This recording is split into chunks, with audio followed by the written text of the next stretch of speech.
Hello बच्चों, और आप सभी लोग कैसे हो। मैं आज आपको हाई स्कूल का सबसे इम्पोर्टेंट टॉपिक साइंस का केमिकल रिएक्शन एंड इक्वेशन पढ़ाने जा रहा हूँ। तो सबसे पहले ये जानते हैं केमिकल रिएक्शन होता क्या है।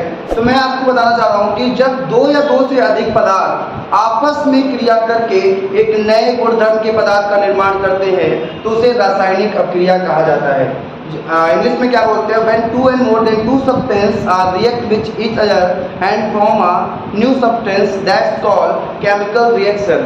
जैसे मैं फॉर एग्जांपल आपको समझाऊं, जैसे मान लो हम लोग कार्बन प्लस ऑक्सीजन ले लेते हैं, C प्लस O2 ले लेते हैं तो हमारा क्या फॉर्म होता है CO2, या हाइड्रोजन गैस और क्लोरीन गैस ले लेते हैं तो हमारा 2HCl बन जाता है।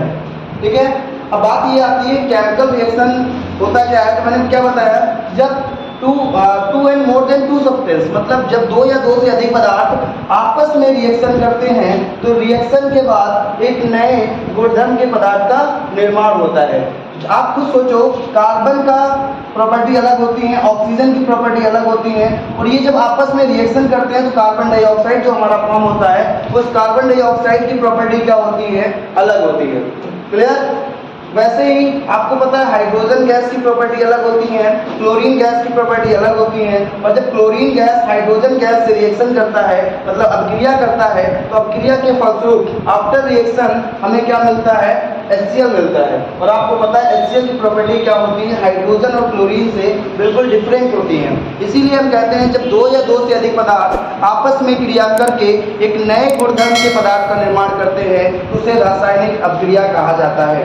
रासायनिक अभिक्रिया का मतलब जैसे खाने का पकना, कार्बन का दहन इत्यादि आदि रिएक्शन हमारे क्या आते हैं, रासायनिक अभिक्रिया में आते हैं। दूध से दही का बनना, आपको पता है दूध के गुण अलग होते हैं और दही के गुण अलग होते हैं, और लेकिन बनता क्या है, दूध से दही बनता है, लेकिन दूध के गुण अलग, दही के गुण अलग। क्लियर। वैसे ही C plus O2 gives CO2। अब बात आती है केमिकल रिएक्शन, तो समझ गए, लेकिन केमिकल इक्वेशन क्यों लगा हुआ है साथ में, एंड केमिकल इक्वेशन। तो इक्वेशन का मतलब होता है जब किसी भी रासायनिक अभिक्रिया को हम लोग प्रतीकों के रूप में लिखते हैं या सिंबल्स के रूप में लिखते हैं तो उसे हम लोग क्या बोलते हैं, केमिकल इक्वेशन बोलते हैं। केमिकल मतलब रासायनिक समीकरण कहा जाता है। और आपको पता है रासायनिक समीकरण में दो पार्ट्स होते हैं, एक लेफ्ट साइड और एक राइट साइड। अब बात यह आती है कि लेफ्ट साइड को क्या कहते हैं और राइट साइड को क्या कहते हैं। तो आपको ये पता होना चाहिए कि जो हमारा लेफ्ट साइड होता है वो हमारा क्या रिप्रेजेंट कर रहा है कि जो सब्सटेंस हमारा किसी भी रिएक्शन में पार्टिसिपेट करता है, जो पदार्थ किसी भी अभिक्रिया में पार्टिसिपेट करता है उसे केमिकल रिएक्शन में कहाँ लेफ्ट साइड लिखा जाता है, उसको क्या बोलते हैं, अभिकारक बोलते हैं। क्या बोलते हैं, अभिकारक। इंग्लिश में क्या बोलते हैं, रिएक्टेंट बोलते हैं। इस चीज को हम लोग क्या बोलते हैं, इस पार्ट को अभिकारक बोलते हैं।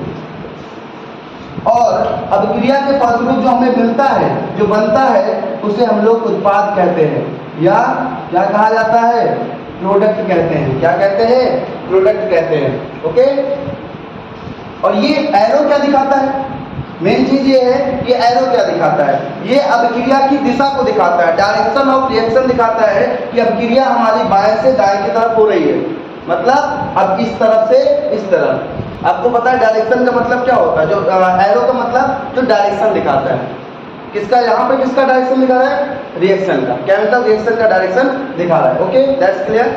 अब बात आती है कि हम किसी भी रासायनिक अभिक्रिया को बैलेंस क्यों करते हैं, संतुलित क्यों करते हैं। तो संतुलित करने के लिए हमारे पास बहुत ही अच्छा रूल है जिसको हम लोग बोलते हैं द्रव्यमान संरक्षण का नियम, मास कंजर्वेशन लॉ। इंग्लिश में क्या बोलते हैं, मास कंजर्वेशन लॉ, और हिंदी में क्या बोलते हैं, द्रव्यमान संरक्षण का नियम। यह द्रव्यमान संरक्षण का नियम ये बताता है कि किसी भी रासायनिक अभिक्रिया में लिया गया पदार्थ और अभिक्रिया के फलस्वरूप जो हमें उत्पाद मिलता है उसका भार दोनों क्या होता है, समान रहता है, संरक्षित रहता है। इसीलिए इसका नाम होता है द्रव्यमान संरक्षण का नियम। यदि कोई भी केमिकल रिएक्शन द्रव्यमान संरक्षण के नियम का पालन ना करती तो आज क्या होता, बहुत बड़ी प्रॉब्लम क्रिएट हो जाती।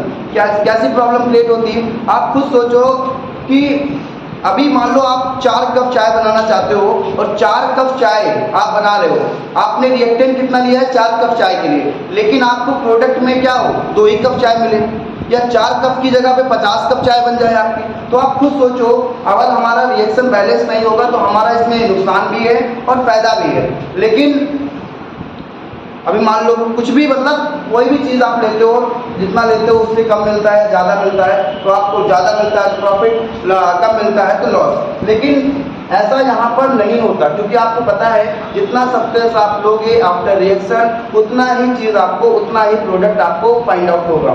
तो दैट उस किस रूल से होता है, वो हमारा द्रव्यमान संरक्षण के नियम से होता है। तो द्रव्यमान संरक्षण नियम क्या होता है, अपक्रिया के पहले और अपक्रिया के बाद जो पदार्थ होता है उसकी मात्रा क्या होती है, समान होती है, जिसके हम द्रव्यमान संरक्षण के नियम से जानते हैं, या द्रव्यमान संरक्षण के नियम से हम लोग किसी भी रासायनिक अपक्रिया को संतुलित करते हैं। ओके, तो संतुलित करने, उसके बाद हमारा आता है रासायनिक अपक्रिया के प्रकार। क्या आता है, रासायनिक अपक्रिया के प्रकार। अब हम लोग पढ़ने जा रहे हैं टाइप्स ऑफ रिएक्शन। क्या पढ़ने जा रहे हैं,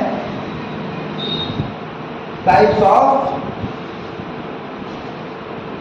रिएक्शन, अपक्रिया के प्रकार। अपक्रिया कितने प्रकार की होती है, तो हमारे लेवल पे, हाई स्कूल लेवल पर हमारी रासायनिक अपक्रियाओं के बहुत से प्रकार होते हैं, जैसे योगात्मक अपक्रिया, संयोजन अपक्रिया, वियोजन अपक्रिया, ऊष्माक्षेपीय अपक्रिया, ऊष्माशोषी अपक्रिया, अपचयन अपक्रिया, उपचयन अपक्रिया इत्यादि आदि रिएक्शन के बारे में हम लोग पढ़ेंगे। तो हमारी पहली रिएक्शन आती है, क्या, संयोजन अपक्रिया।